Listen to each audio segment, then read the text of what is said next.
Magandang araw, maligayang pagbabalik.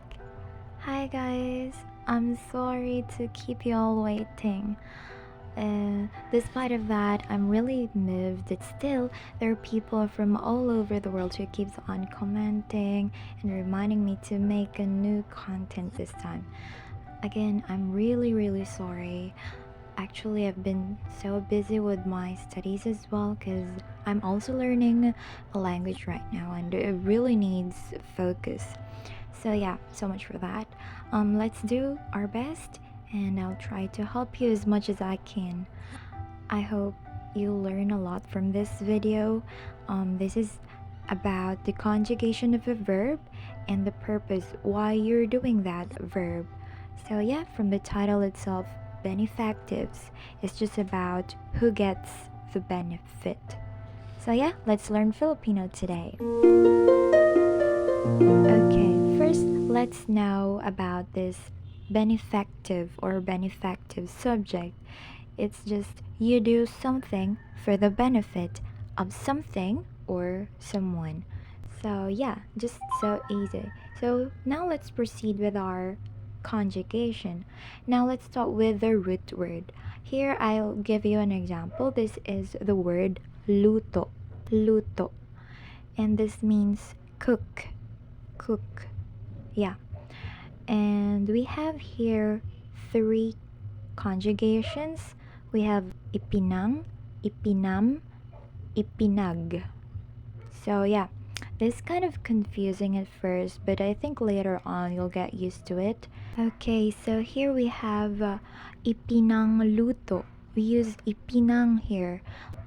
Actually, this is not taught at school, and I think even on books you can't see this because we grew up and we already like get used to this. So yeah, just my sort of advice. You can easily remember this by using this kind of technique. So we use Ipinang if the next word starts with those letters that allows your mouth to be open like this.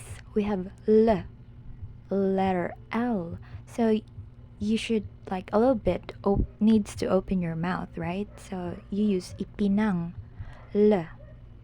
And on the other side, we have here Ipinam. And just simple.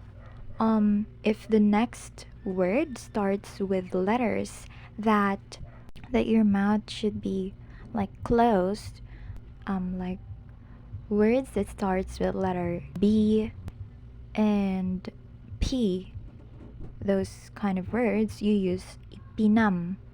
And the last one we have Ipinag. This is applicable to those both words. So this is the exception. This actually needs a doer. So later on we will know about this. Let's remember Ipinang if you have to open your mouth. Ipinam if you close your mouth. The next word starts with letters that needs your mouth to be closed, and Ipinag is applicable to both. So that's it. We don't need to complicate things. So yeah. Next, we have our example. So yeah, we have here the word luto. We'll use that word. Here again, we use Ipinang, nang, and this needs an instrument. What does instrument means? It means a tool. Here we have a sentence, I cooked using the new frying pan. Ko is I. It's a short term for ako. And we have kawali. Kawali. It's frying pan. And if you want to put an adjective, you can just simply put bago, which means new. And the opposite of that is luma. Luma or old, so you can say lumang kawali. Here in our example, we have bagong kawali. Ipinangluto ko ang bagong kawali. This means I cooked using the new frying pan. Just simple, right? So here we need an instrument. That's the kawali. So we use it for, our cooking. And next, we have here Ipinag. As I've told you, Ipinag is applicable to any words. You don't need to remember anything about the rules. It's applicable to all words. So, when we use ipinagluto, we need a doer of the action. Here we have ipinagluto ko ang nanay ng adobo. So here comes our topic, the benefactive, or that's someone who benefits from what we're doing. And who benefits? Nanay, or inay, which is mom. And what did you cook? It's adobo. It's a Filipino dish, by the way. So, ipinagluto means I cooked. And adobo is, of course, the dish. And for whom? It's for mom. The doer of the action is ako or ko. So you're the doer. So you can change that into a name, but you need another word for that to add to it. Ipinagluto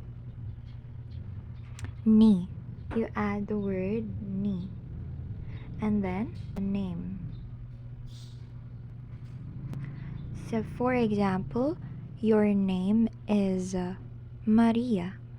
Okay, ipinagluto ni Maria ang inay ng adobo. So it means Maria cooked adobo for mom. Okay, just remember the word ni. Ipinagluto ko ang inay ng adobo. Or you can use si. Si, inay. Both have the same meaning. Si because when we use ang, we're putting more of our focus into this word because that's the subject. So as you can see, we have here the word benefactive subject. So the subject is inay. And so it's more specific that it's a mom. Things like that. So let's proceed with our next example. It's kind of the same, but here we have for non-specific. It means you don't actually know who those persons are. So we use here more of pronouns. And here in our example, we have sila is non-specific. It's a third person pronoun, so that's equivalent for them. And the other one is kayo means you, which is third person as well. This is how it goes. Ipinagluto ko sila ng adobo. So what did you cook? It's adobo. Who prepared? It's ako or ko. And for whom? It's for sila or kayo. And next, we have here Ipinag. Let's focus first on Ipinag. Ipinagluto ko sila ng adobo gamit ang kawali. Ipinagluto ko sila ng adobo gamit ang kawali. So, ipinag needs a doer, right? So the doer is ko. And for whom? It's for sila. So you already understood this, right?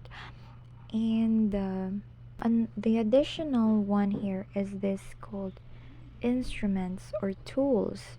So here we just added our first concept, which is ipinang and the instrument. However, we added something to it, and it's the benefactor. For whom? And it's for sila. It's for kanya, kanila. So if you'll just stick into the original structure, the first one is really okay. But if you want to use the first concept of ipinang, yeah, you can actually use that using this second sentence. Okay, let's read it. Ipinang luto ko ng adobo ang bagong kawali para sa kanila. So, I cooked adobo using the new pan for them. So yeah, just like you added something into it. The original sentence, right, is this. Ipinangluto ko ng adobo ang bagong kawali. So that's it. We ended that way. But if we want to add for whom is that verb or that action for, we just add the word para sa. Para sa. Para means for. If we want to make it specific, you put names here. Para sa, it's not para sa, but it will become para kay. And specific name. So it's just this. Para kay, specific name.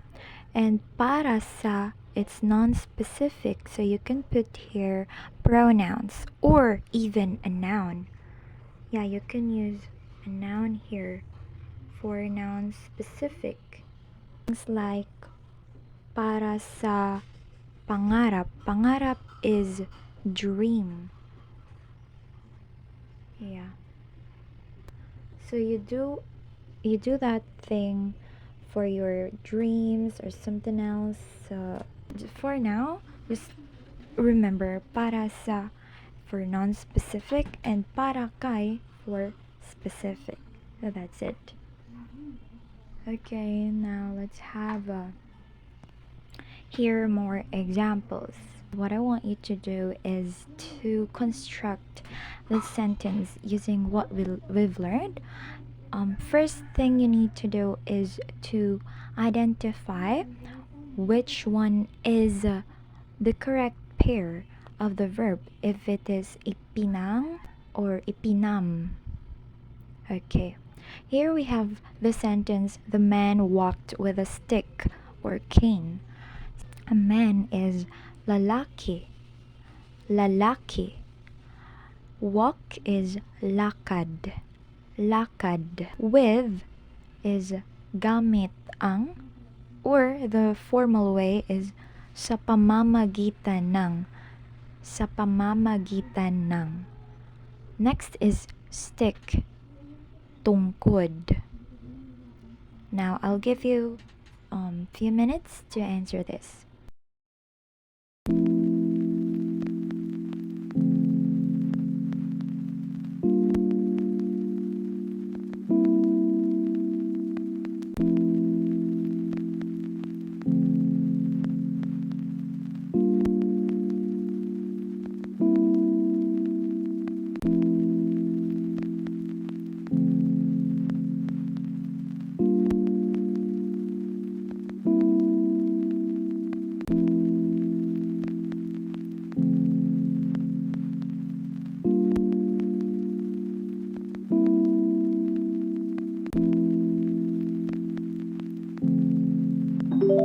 correct way of saying it is in this way. Ipinang lakad. Ipinanglakad ng lalaki ang tungkod. This means the man walked with a stick or using a stick. If you're wondering why I use here ang and not the translation gamit ang, this is actually something that we need to remember. Actually, we use that for Ipinag. Yeah. So this is more appropriate here. Here we can just simply use ang. So that's our instrument. So that's, yeah, just simply ang tungkod or a stick. Again, ipinanglakad ng lalaki ang tungkod. Ipinanglakad ng lalaki ang tungkod. Okay, here we have another sentence which is now about the conjugation of ipinag. Ipinag. So here, ipinag needs a doer, right? So the doer now is Noel. So now let's read it first. So you pronounce it in this way. Ipinaglakad ni Noel ang lalaki gamit ang tungkod. Ipinaglakad ni Noel ang lalaki sa pamamagitan ng tungkod. This means that Noel walked the man using a stick. So it's just like Noel is helping the man walk. Yeah, things like that. So here we have a specific doer. We named him Noel. And who is our benefactive subject? It's lalaki.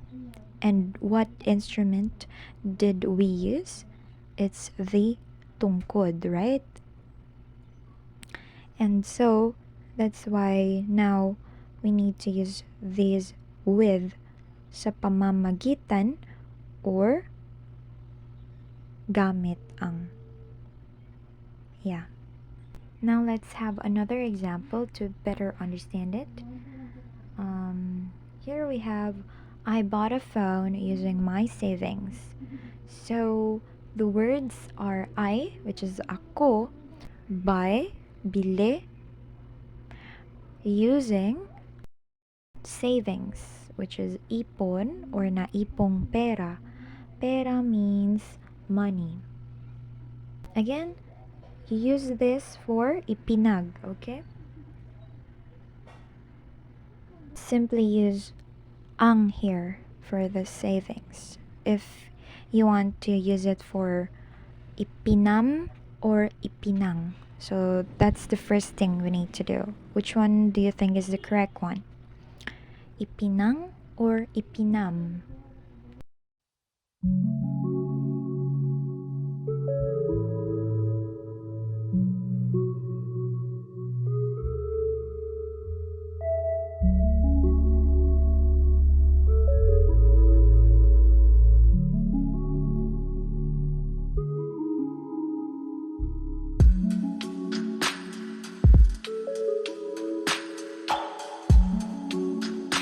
Now, I guess you already guessed how to construct it. And we have here the correct answer. Ipinambili ko ng phone ang aking ipon.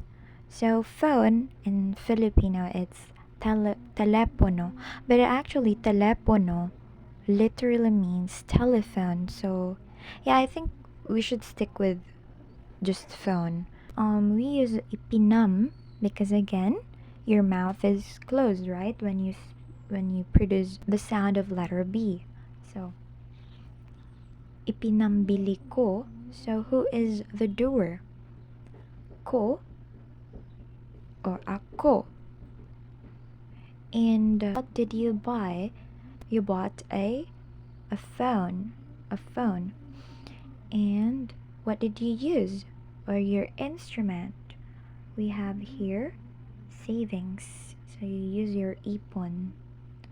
Ipon means save up, or sometimes naipon means piled up. It's not just about money, but maybe piled up stress, things like that. Piled up naipon. Yeah, you can change this pera into something else. Naipong stress. Kumbaga. Yeah, you can use that. Naipong stress. Piled up stress. Okay. So, here another we use now the concept of ipinag. Again, ipinag, we need a doer. So here, we didn't change the doer, we just stick with ko. And we're doing this kind of verb for whom? For papa. Papa, which means father, dad. Papa, tatay, itay, they are the same. So, for mother, the equivalent of this is mama. Mama, papa. Yeah. And you bought phone for your dad. So, using what? Aking naipong pera. Aking here is my. My. So again, let's read it. Ipinagbili ko si Papa ng phone sa pamamagitan ng aking naipong pera. Ipinagbili ko si Papa ng phone sa pamamagitan ng aking naipong pera. Yeah, that's it. I hope you learned something. So now let's have a short review by just reading our sample sentences a while ago. Ipinangluto ko ang bagong kawali. Ipinagluto kita ng adobo gamit ang bagong kawali. Ipinambili ko ng phone ang aking naipong pera. So that's it. I hope you guys learned something, and don't forget to subscribe and put down your comment or suggestions for me to have an idea what kind of content would you like me to make. So, and let's do our best. Have a great time. Bye.